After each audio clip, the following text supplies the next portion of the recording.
Welcome back to mckilliplife. My name is Amber, and this will be an unpacking / project vlog for February the 12th, 2025.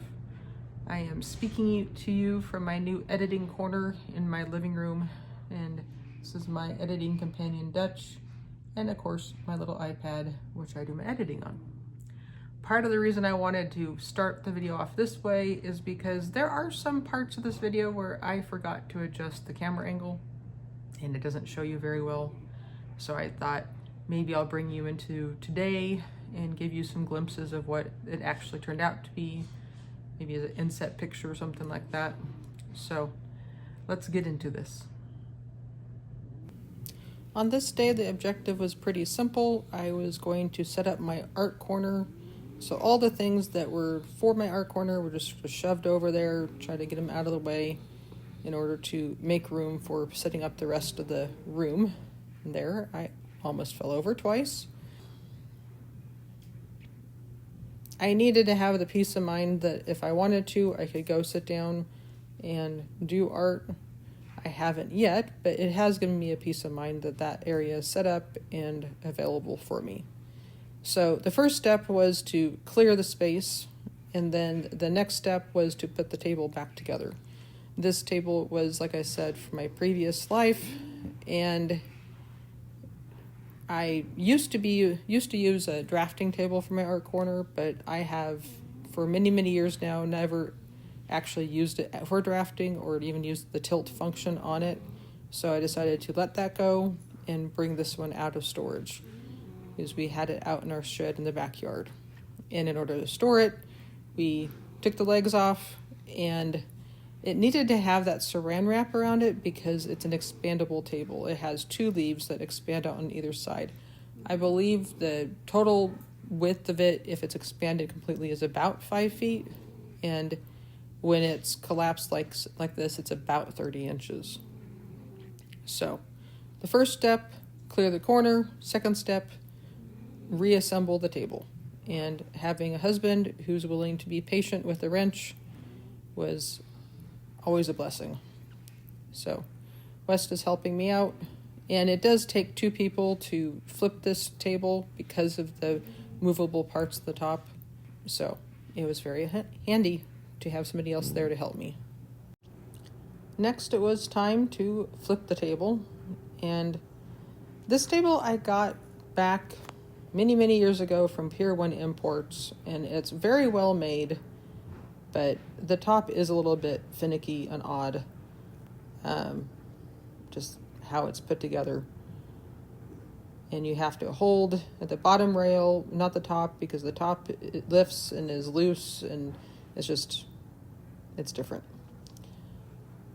So before we put the table into the corner, I wanted to hang up my pictures on the wall. And this is where the camera angle becomes not very helpful, because I had it adjusted to actually see the ground for us to be putting the table together, and I completely forgot to come back and readjust it.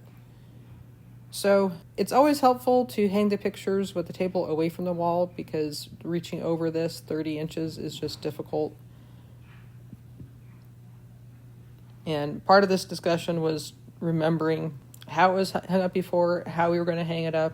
I believe I even took the time to run to Walmart, because the one thing we have yet to find from our previous things is our little bucket of command strips. And so in order to rehang these, some of them had Velcro command strips. So I had to go back to Walmart, get some Velcro, and come back to reattach everything. So ones on canvas are command strips.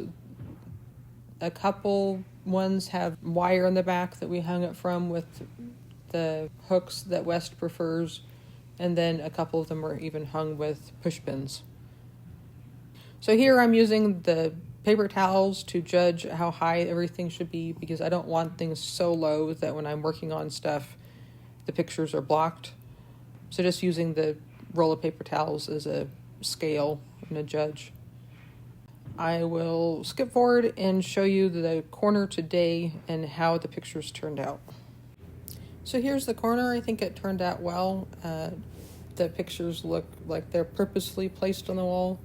I put all of these pictures up over time before, and it kind of looked a little bit hodgepodge before, but now with the fresh start and having all the pictures laid out beforehand, I think it turned out really well. With the pictures hung on the wall, it was time to clear off the work surface, and Wes came over to help me move the table back into the corner, and in the process we accidentally dropped our container of push pins all over the floor. And that was fun. Just pausing, taking a time to clean it up, because we do have a blind dog in the house right there, walking into everything, wanting to be a part of everything, just be next to the peoples.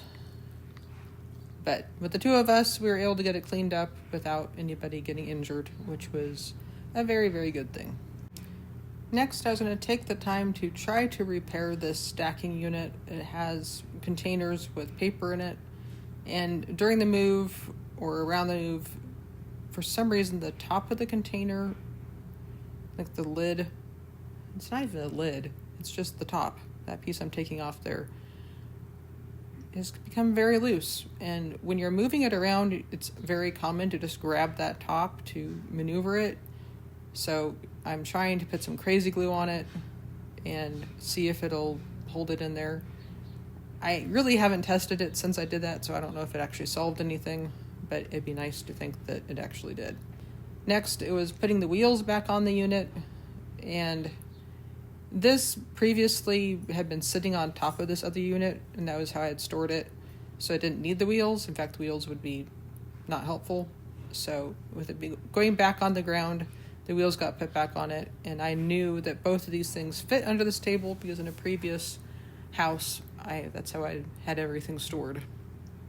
So now it's just a matter of bringing everything back. My little side table, I have 3 different sorting units that I put different things in, mostly paints and paint brushes and different supplies. Just resetting it back to how I remembered. At some point, I probably should go through my art supplies, but this was not the day for that.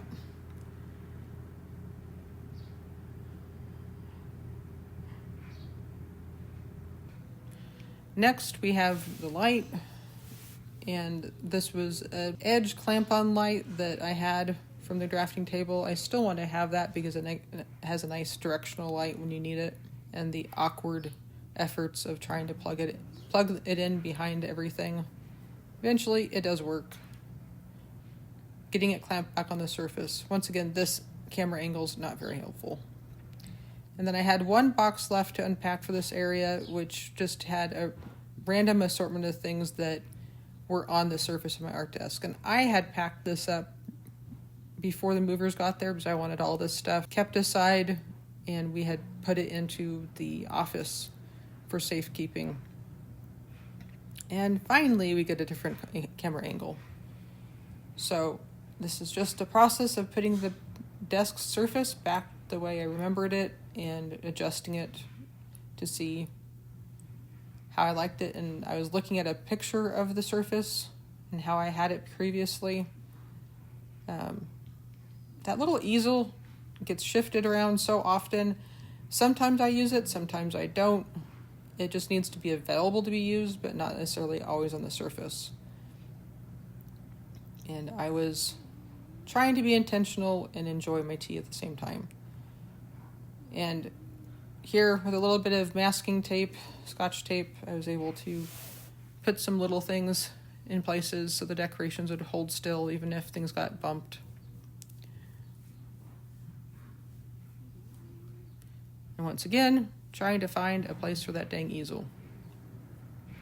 Then I had taken all of my cards with us to the rental, and I had hoped that this accordion file could hold them and then they could be in a different room, but it didn't fit. It was very awkward. It wasn't going to work that way. So I put them back into this top drawer and quickly realized that that wasn't going to work very well because I access the cards often, and having them back in that corner would not be helpful. And I get into that little rolling case with the paper a whole lot less often than I get cards out. And so here came the whole lovely process of reorganizing things, shifting it around. And I'd rather do it now than later. And now that outlet behind that storage unit is thoroughly blocked. And once again, back to the question of what to do with the easel. And it actually turned out to be a nice solution over in the corner because my desk is pulled away from the wall a little bit. So I have that little top of that rolling unit underneath to store things. I think that's one of the secrets of a good art space is to have places to tuck things away and hide things away and squirrel your supplies in the corners of the house. So you're not living in a jumble, but the supplies are available. And one of my habits with my art space is to always leave it prepped and ready for an art project so I could sit down at a moment's notice and use it. And that's why I leave my little cups full of water. Thank you for joining me today for this simple unpacking and project day. Having a space to retreat and be creative is always helpful for my mental health. Until next time, feel free to like and subscribe, and I hope you have a wonderful day.